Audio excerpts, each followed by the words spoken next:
आप लोगों ने देश और दुनिया में हुए मर्डर केस की बहुत सी कहानियां सुनी होंगी, जिन्हें सुनकर या जानकर बहुत ही अफसोस या गुस्सा आता है। जैसे दिल्ली में एक नेता ने अपनी पत्नी के अवैध संबंधों के शक के चलते उसे तंदूर में जला दिया था। इसके अलावा लिव इन में रह रही श्रद्धा वॉकर को उसके प्रेमी ने 35 टुकड़ों में काट दिया था। और भी न जाने ऐसी कितनी डरावनी कहानियां हैं।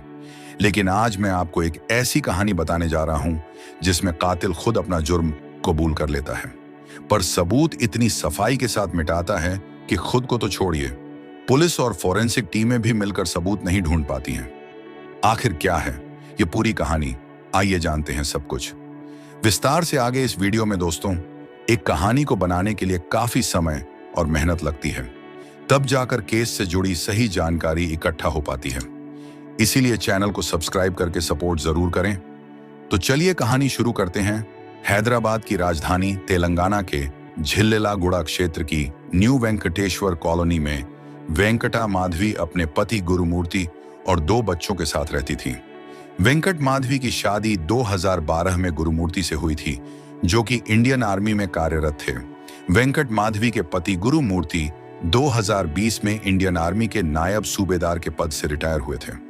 गुरुमूर्ति इंडियन आर्मी के नायब सूबेदार के पद से रिटायर होने के बाद 2020 में ही कंचनबाग में स्थित DRDO यानी defence research and development organisation में सुरक्षा गार्ड की नौकरी ज्वाइन कर लेते हैं। इस नौकरी को हासिल करने के लिए गुरुमूर्ति को कुछ ज्यादा परेशानी नहीं करनी पड़ी थी, क्योंकि गुरुमूर्ति पहले ही 17 साल की सर्विस इंडियन आर्मी में दे चुके थे।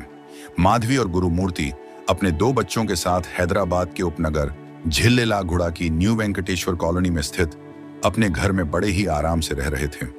माधवी मूल रूप से आंध्र प्रदेश के नादयाल की रहने वाली थी और सब कुछ ठीक चल रहा था। माधवी लगभग हर रोज आंध्र प्रदेश के नादयाल में रह रहे अपने माता पिता को फोन करके उनसे बात जरूर कर लेती थी। लेकिन 16 जनवरी 2025 को वेंकट माधवी अपने माता पिता को कॉल नहीं करती है, तो वे सोचते हैं कि शायद वह किसी काम में बिजी होगी, इसलिए फोन नहीं कर पाई होगी। लेकिन 16 जनवरी ही नहीं बल्कि 18 जनवरी तक भी माधवी वेंकट अपने माता पिता को फोन नहीं करती है। चूंकि पहले ऐसा कभी नहीं हुआ था, जब माधुरी वेंकट ने शादी के बाद से इतने दिनों तक कभी भी अपने माता पिता से बात ना की हो।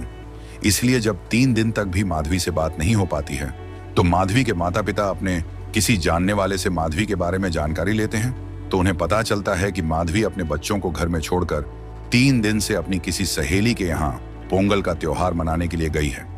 जैसे ही माधवी के माता पिता को यह बात पता चलती है कि माधवी अपने दोनों बच्चों को अकेला छोड़कर 3 दिन से घर पर नहीं है, तो उन्हें इस बात पर जरा भी विश्वास नहीं होता है, क्योंकि माधवी के माता पिता अच्छी तरह से जानते थे कि माधवी किसी भी हाल में कभी भी अपने बच्चों को अकेला छोड़कर पोंगल का त्योहार मनाने कहीं नहीं जा सकती है। इसलिए वह 18 जनवरी को आंध्र प्रदेश से बिना देर किए हैदराबाद पहुंच जाते हैं। हैदराबाद पहुंचने के बाद जब माधवी के माता पिता अपने दामाद गुरुमूर्ति से माधवी के बारे में पूछते हैं, तो वह उन्हें बताता है कि माधवी 16 जनवरी को उससे किसी बात पर लड़झगड़ कर कहीं चली गई है। गुरुमूर्ति की यह बात माधवी के माता पिता को बड़ी ही अजीब लगती है और अपने स्तर से उसकी जानकारी लेने की कोशिश करते हैं। दरअसल कुछ सालों से गुरुमूर्ति का अपने ससुराल वालों से किसी बात को लेकर मनमुटाव चल रहा था, जिसके चलते गुरुमूर्ति अपने ससुराल वालों से बात तक नहीं करता था।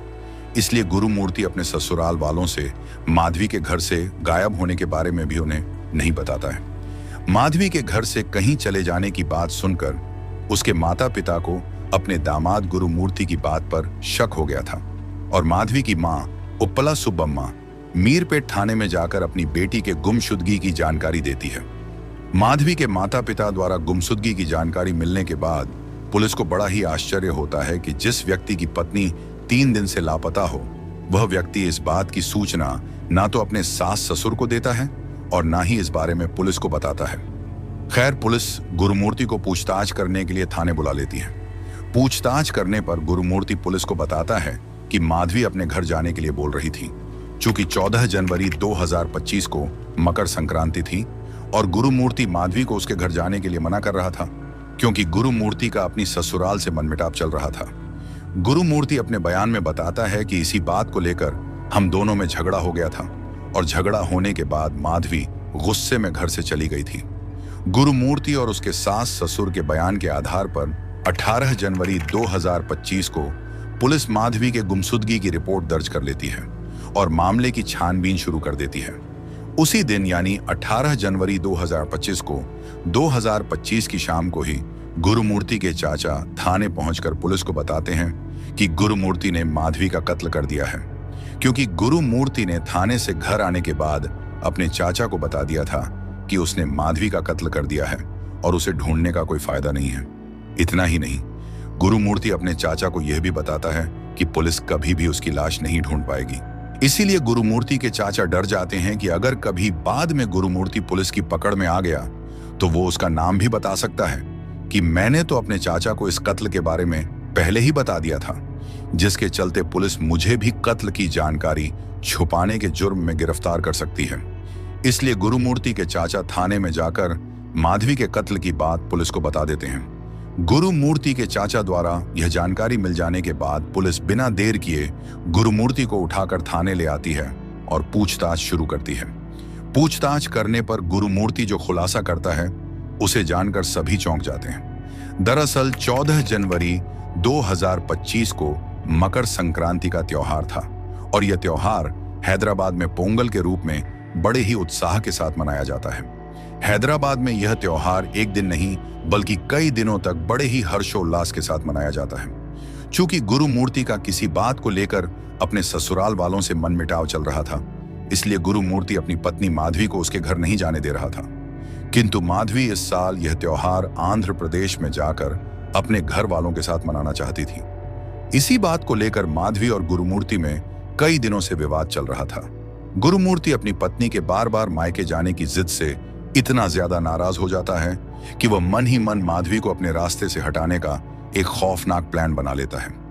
इसके बाद प्लान के अनुसार गुरुमूर्ति 15 जनवरी 2025 को अपनी पत्नी और दोनों बच्चों को लेकर अपनी बहन के घर हैदराबाद चला जाता है और उसी दिन शाम के समय अपने दोनों बच्चों को अपनी बहन के यहाँ छोड़कर पत्नी के साथ वापस घर आ जाता है। घर आने के बाद रात के समय अपने घर जाने को लेकर माधवी का अपने पति गुरुमूर्ति से फिर से विवाद हो जाता है, लेकिन गुरुमूर्ति किसी भी सूरत में माधवी को उसके घर भेजने के लिए तैयार नहीं होता है।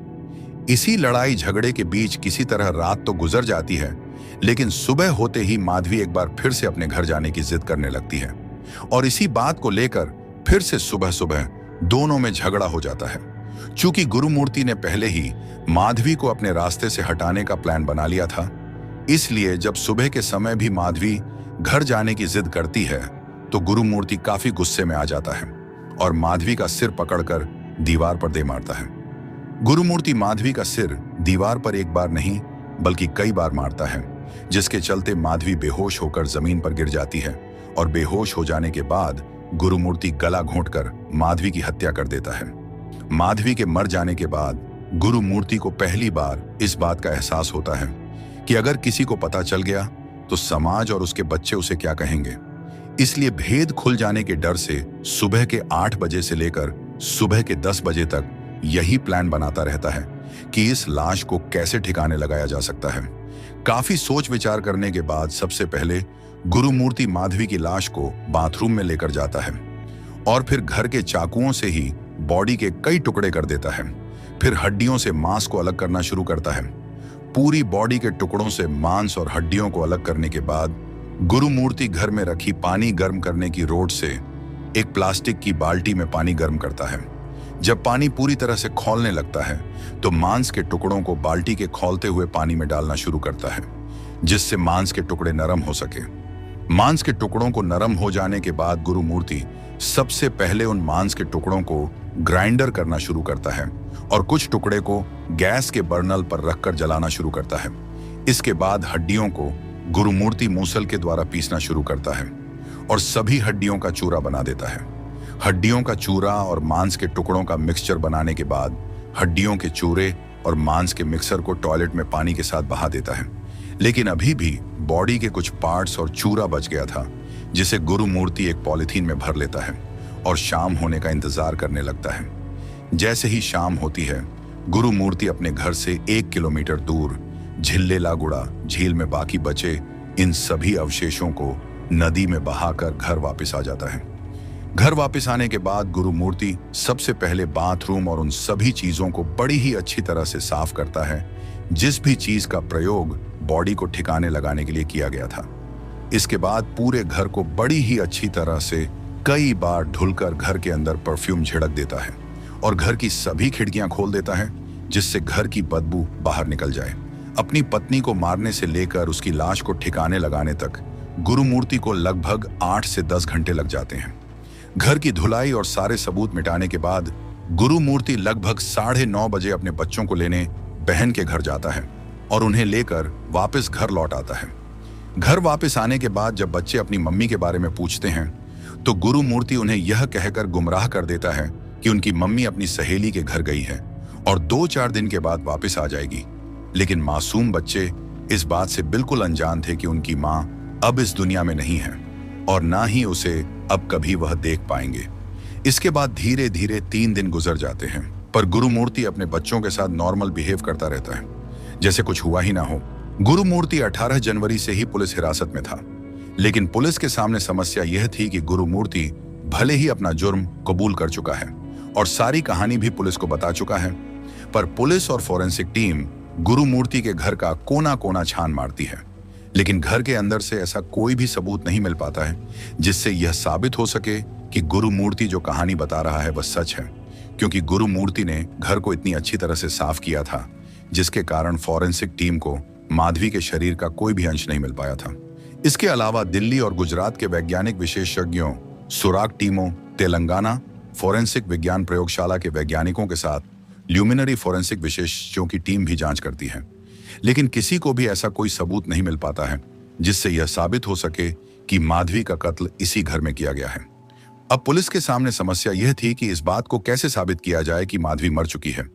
खैर, जब पुलिस और फॉरेंसिक टीम को घर से कुछ भी सबूत नहीं मिलता है तो नदी में उस जगह की तलाशी लेने का फैसला किया जाता है जिस जगह पर गुरुमूर्ति ने माधवी के शरीर के बचे हुए मांस और हड्डियों के चूरे को बहाया था। नदी में पहुंचने के बाद फॉरेंसिक टीम के कुछ लोग और गोताखोरों की टीम नदी की तलाशी लेना शुरू करते हैं। आखिरकार कई घंटों की मेहनत के बाद गोताखोरों की टीम को एक छोटे से मांस का एक टुकड़ा मिल जाता है, पर यह मांस का टुकड़ा इतना छोटा था कि बिना जांच किए यह बता पाना बहुत ही मुश्किल था कि यह मांस का टुकड़ा इंसान का है या फिर किसी जानवर का। इस बात को जानने के लिए फॉरेंसिक टीम इस मांस के टुकड़े को लेकर फॉरेंसिक जांच के लिए लैब भेज देती है। दूसरी ओर जिस दिन 18 जनवरी 2025 को जब गुरुमूर्ति ने अपने चाचा को बताया था कि उसने माधवी को मार दिया है, तो उसी 18 जनवरी 2025 को दिन गुरुमूर्ति के चाचा ने भी पुलिस को यह बात बता दी थी और गुरुमूर्ति को हिरासत में ले लिया था और गुरुमूर्ति ने हत्या की बात कबूल कर ली थी।